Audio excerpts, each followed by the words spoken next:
Oi, gente, eu sou o Heráclito e hoje eu quero conversar com vocês sobre a psicologia da polarização. Eu quero tentar entender quais são os processos psicodinâmicos ou oferecer uma possibilidade de compreensão sobre os processos psicodinâmicos que estão à base do fenômeno social e desse comportamento de incompreensão mútua, dessa polarização, né? Como sempre, se vocês puderem dar um joinha, ativar as notificações, ajuda bastante o canal. Para começo de conversa, né? Esse não é um vídeo sobre bolsominions malvados e petistas bonzinhos ou vice-versa, né? Eu não estou interessado em julgar o que está acontecendo, eu estou interessado em compreender, né? Compreendam essa fala numa perspectiva extramoral, o que não quer dizer que eu não tenha lado. Eu tenho lado. E como William James colocava como uma saída possível para o quanto interfere na sua compreensão os aspectos da sua equação pessoal, é importante que eu deixe claro que interfere o fato de eu ser alguém de esquerda. O fato, inclusive, de eu ter sido parte do Partido dos Trabalhadores durante muito tempo. Meu pai é um dos fundadores do Partido dos Trabalhadores, foi político durante muito tempo, etc, etc, etc. Né? Então, isso faz parte da minha equação pessoal e, obviamente, isso interfere na minha compreensão das coisas, né? Além de uma série de outras coisas, como, por exemplo, ser judeu, né? De um povo que foi vítima de uma perseguição milenar, que chegou ao seu auge, né? Mas não acabou, com o nazismo. Dito isto, né? Deixando isto claro, né? Então, se alguém já quiser desligar agora, fica à vontade. Mas é como eu estou colocando aqui. Eu parto de uma premissa importante do grande historiador Mark Bloch, também judeu. Em seu último livro, e talvez sua maior obra, né?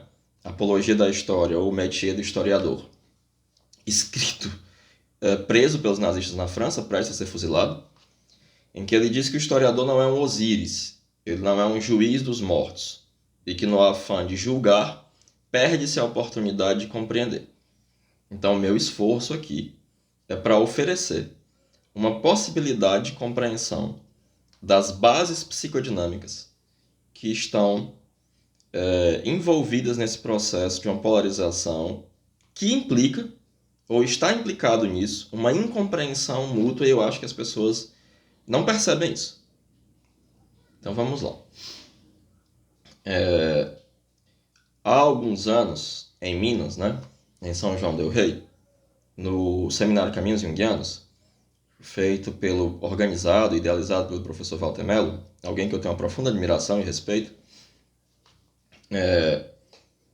o tema é justamente sobre política. E eu proferi uma palestra em que eu analisei um debate específico. Essa palestra está inclusive no canal, eu vou deixar o link aqui na descrição, tá bom? Um debate que aconteceu, público, entre o Kim Kataguiri, obviamente uma figura da direita liberal, ou supostamente liberal, e o John Willis, que é alguém da esquerda identitária, né? Então você tem aqui duas posições antagônicas. E nesse momento, eu identifiquei, e pode ser que eu esteja errado, e eu gostaria inclusive de aperfeiçoar essa minha hipótese, a esquerda com uma perspectiva extrovertida e a direita com uma perspectiva introvertida. O que é que isso significa e quais são as consequências disso, né?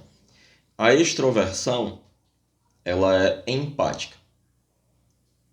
Empatia não no sentido vulgar, né? Que você vai ouvir aí, tem que ter empatia com as pessoas. Não, isso é um funcionamento psíquico.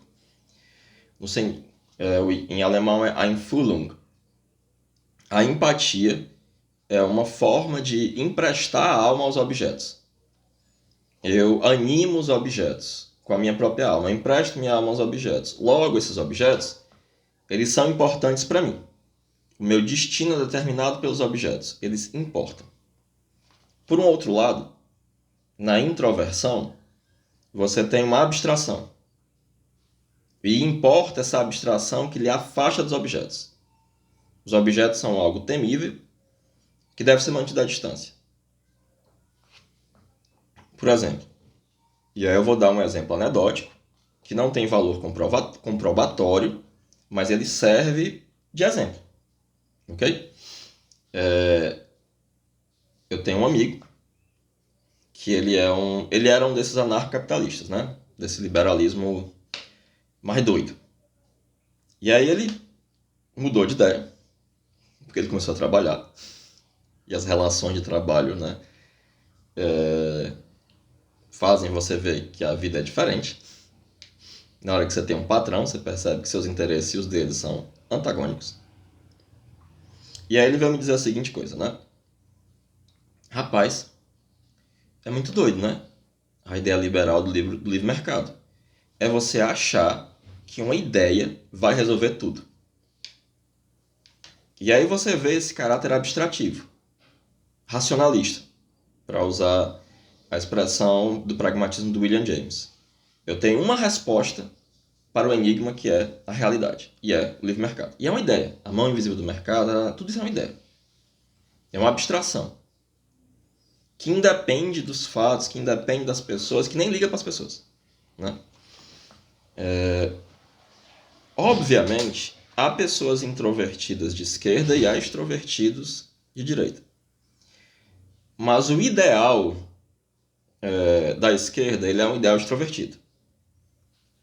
E o ideal de direita ele é um ideal introvertido. Ele é uma abstração, né? Para sofisticar um pouco essa minha hipótese, né? Porque é impossível afirmar que todas as pessoas de esquerda são extrovertidas e que todas as pessoas de direita são introvertidas. Bastaria haver um de cada lado para eu estar completamente errado, né? E não é essa a minha hipótese. É que você tem um comportamento desse grupo que valoriza uma postura extrovertida e do outro que valoriza uma postura introvertida. Por mais que seus membros não sejam todos dessa orientação, né? E lembrando que introversão e extroversão, elas são direções do interesse. O meu interesse na extroversão se dirige para os objetos e na introversão ele abandona os objetos e ele se dirige para o sujeito psicológico, para o inconsciente, para a ideia, para questões abstratas, né? De um lado você tem a empatia, do outro a abstração.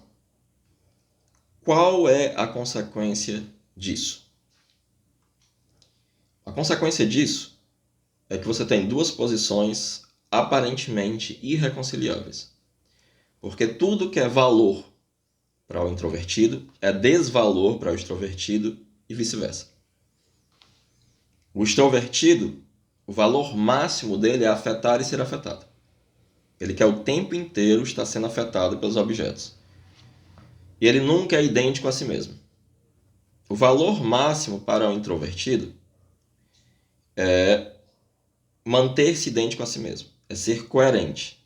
É evitar ao máximo ser afetado. Afetar e ser afetado. É ter uma regra, uma lei que regule a experiência, que é o tempo inteiro mutável, e estabeleça uma semelhança com ele mesmo. E aí tudo que é valor, o valor mais elevado para ele é o pior terror do extrovertido e vice-versa. Porque o que o introvertido odeia é ser afetado, e o que não pode faltar, o que é o Deus, o valor mais elevado para o extrovertido, é ser afetado, né? E aí, eu creio que isso está na base de uma profunda incompreensão mútua. E agora eu faço um apelo à história, né? Há um livro de história, na verdade escrito por um filósofo, Todorov, chamado A Conquista da América. Nesse livro, ele vai contestar a hipótese, já bastante vista com desconfiança, de que o que permitiu que 500 espanhóis conquistassem 15 milhões de índios foram o ferro, os cavalos e a pólvora, né? E as doenças. E eles, olha, isso é completamente absurdo. Como então 500 espanhóis, comandados pelos Cortés, conseguiram derrubar um império? Ele disse, tratou-se de uma guerra semiótica. E o que eu acredito é que hoje a gente esteja numa guerra semiótica. E aí eu uso guerra com uma certa reserva, mas talvez não seja necessária essa reserva. Por quê? Porque os espanhóis eram tão alienígenas aos incas que eles não conseguiam colocá-los dentro da linguagem deles, da maneira deles de fazer guerra, do que é que eles entendiam. E essa não compreensão dos espanhóis faz com que eles avancem até acabar com os incas. Até derrubar, creio que era o Montezuma, o último dos... Eu posso estar enganado agora, tá certo? Dos incas, dos reis lá, dos imperadores. E assim, esse império era uma bosta, era que nem todos os impérios, né? Eles oprimiam todos os outros povos que viviam sob seu jugo, né? E isso também era uma questão, né?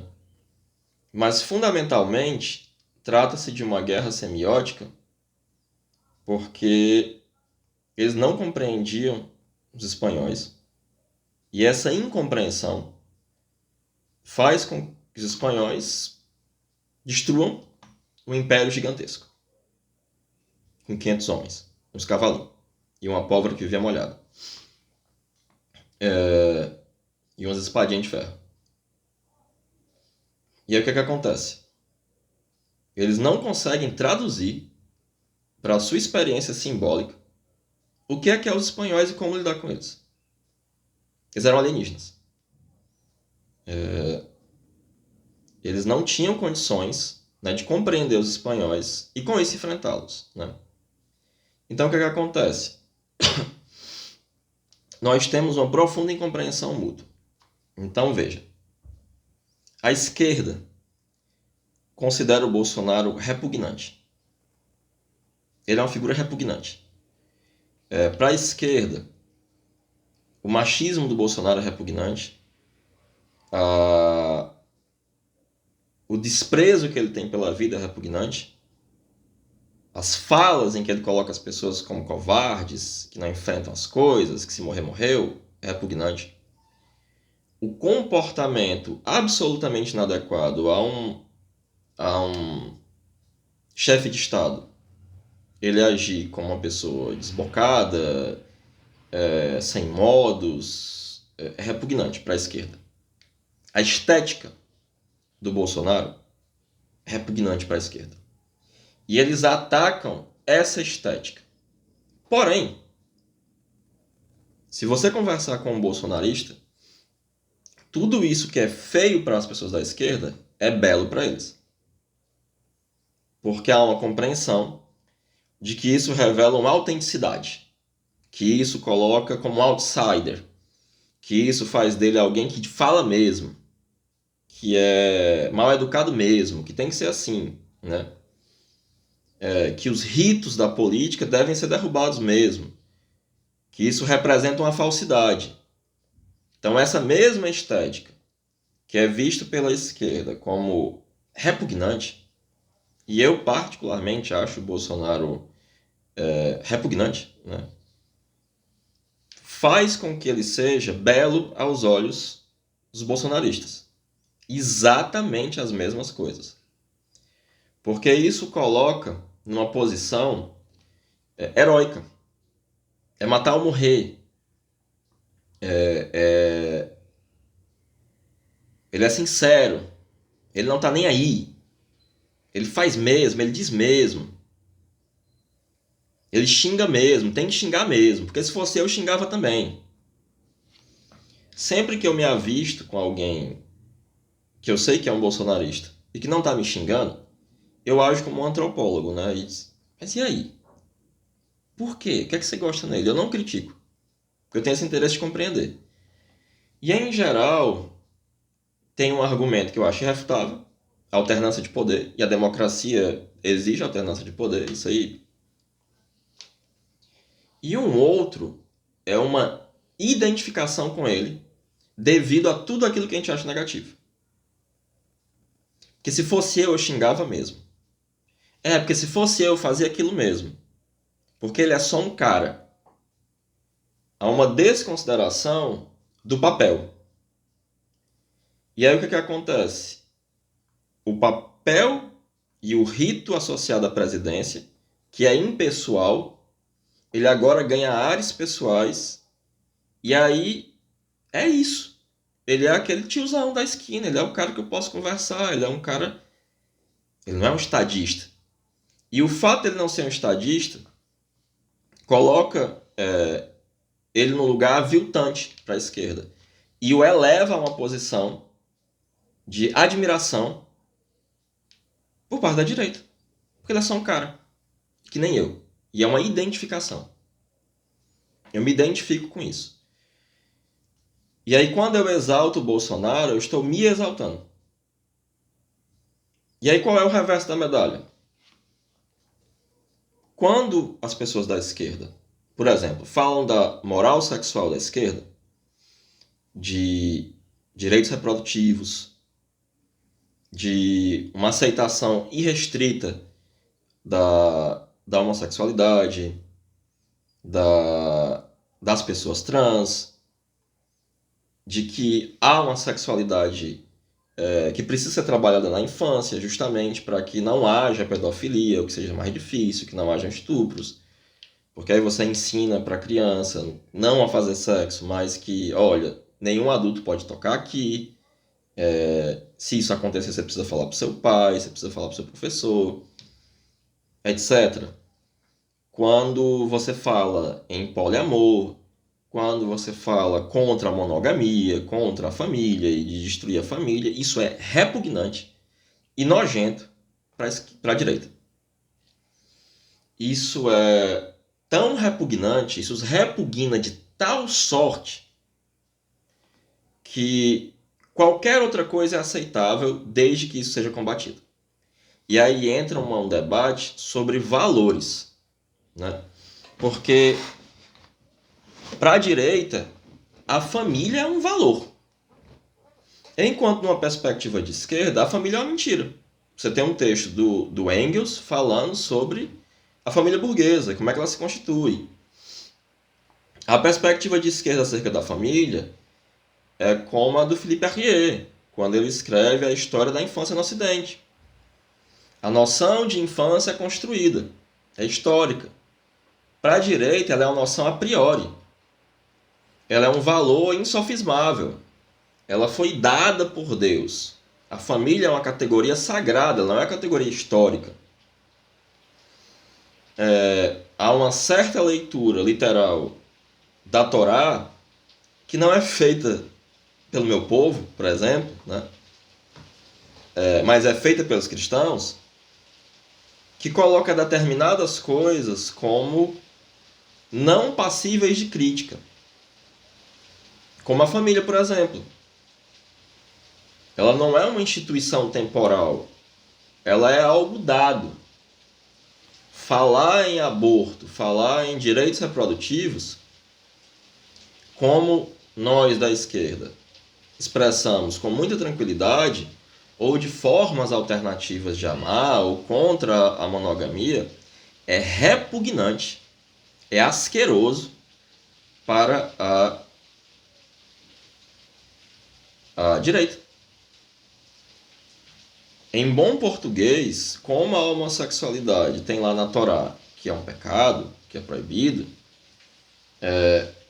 qualquer movimento de aceitação disso é um movimento contrário a uma ordem natural, que está aí para ser seguida, para ser obedecida. Deus criou o homem e a mulher. E é isso, né? E aí é impossível para essas pessoas imbuídas desses valores compreender qualquer coisa que se fale nesse sentido como positiva. Ela é um desvalor e é o pior desvalor. A economia pode se explodir. Eu posso estar desempregado. Mas se esse valor estiver garantido, show, tá ótimo. E aí a esquerda justamente toma como cavalo, especialmente a esquerda identitária, ela vai colocar em primeiro plano essa discussão como uma verdade, apesar de uma perspectiva construtivista, historicista, de que as coisas são narrativas, são construções históricas. A esquerda tem uma certa insinceridade ao propagar isso como verdade. Não, cara, isso aqui é verdade, é a verdade. Não podemos arredar o pé disso aqui, né? E aí você se coloca em uma... Todo mundo vai me olhar depois dessa coisa. Você se coloca em posições dos dois lados intransigentes, né? Em que o valor para um é desvalor para outro e vice-versa. E não existe um campo comum, assim. O campo da economia está o Deus dará, não interessa. E nós estamos caminhando para o abismo econômico. Abismo. Né? Porque ele não interessa, ele está em segundo plano. Essas questões são trazidas ao primeiro plano. Né? E há uma insinceridade da esquerda. Uma profunda insinceridade. E não somos punitivistas. Não, tem que ressocializar a pessoa. Aí o fulaninho é machista na internet. Nossa, ele precisa ser linchado. Ele precisa ser crucificado. E ele não tem perdão. Não tem perdão. Aí cadê o discurso punitivista? Não punitivista. Cadê o discurso da ressocialização? Não, aí é um linchamento. Aí é violência. E é uma violência simbólica. Né? Aí, não tem perdão, não tem... E aí esquece-se de uma regra básica da guerra, né? do Sun Tzu. Não é o inimigo que devemos destruir, mas sim suas más intenções. Mas não. Aí agora eu venho com um certo ressentimento e um sangue nos olhos e babando. Não, eu quero a cabeça das pessoas. E aí eu critico a Igreja Católica, eu critico a repressão da ditadura, eu critico que a Igreja Católica criou um Index Librorum Prohibitorum, mas eu já não posso mais ler certos autores, porque são europeus. Não, tem que queimar, tem que acabar com esse pessoal. Eles são tudo de ruim, eu sou decolonial, eu sou isso, eu sou aquilo. E aí eu faço um Index Librorum Prohibitorum. Não são mais aceitos esses autores. Não tem que acabar. É uma insinceridade.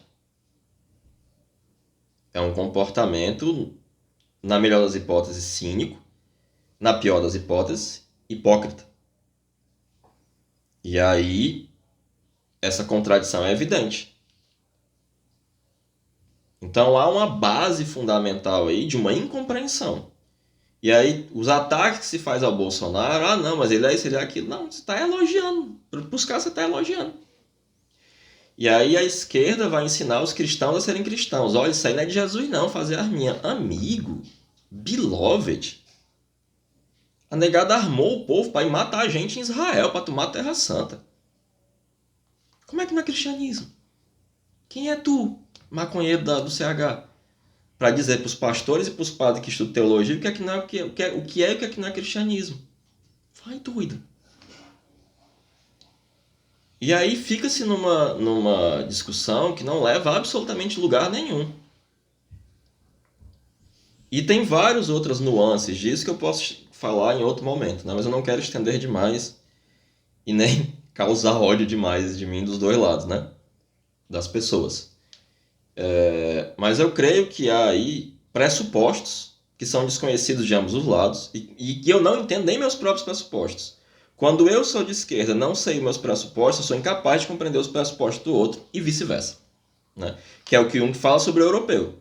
O europeu fala um monte de besteira sobre o negro africano porque ele é inconsciente dos próprios pressupostos.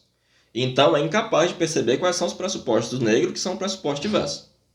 E aí ele vai lá e desconstrói todo o racismo europeu. E esse cara é chamado de racista pelos doidos identitários. Burramente. Quando ele oferece uma série de ferramentas para pensar justamente como superar o racismo. Precisamos tornar-nos conscientes dos nossos pressupostos para entender o pressuposto do outro e compreender que são diversos. E aí podemos, de alguma maneira, conversar. Bom, é isso. Eu espero que tenha contribuído. Deixa aí o comentário, o que é que vocês acham, o que é que vocês discordam. Por favor, discordem de mim. Discordar é importante e é fundamental. Não tenho nenhum problema com quem discorda de mim, né? Dê um joinha. Espero que a gente consiga, em algum momento, superar essa divisão, porque essa é uma divisão neurótica, né? Toda divisão é neurótica, especialmente dessa maneira louca como tá. Obviamente, eu não vou fazer coro jamais com nazista, né? Por razões óbvias, que eu não sou suicida.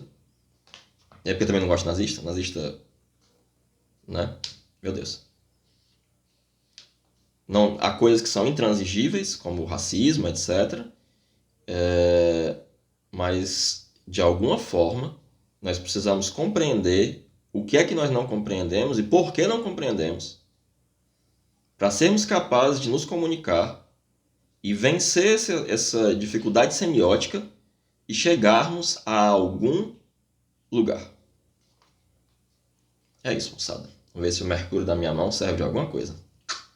Valeu, falhou, comentem, discordem, discutam.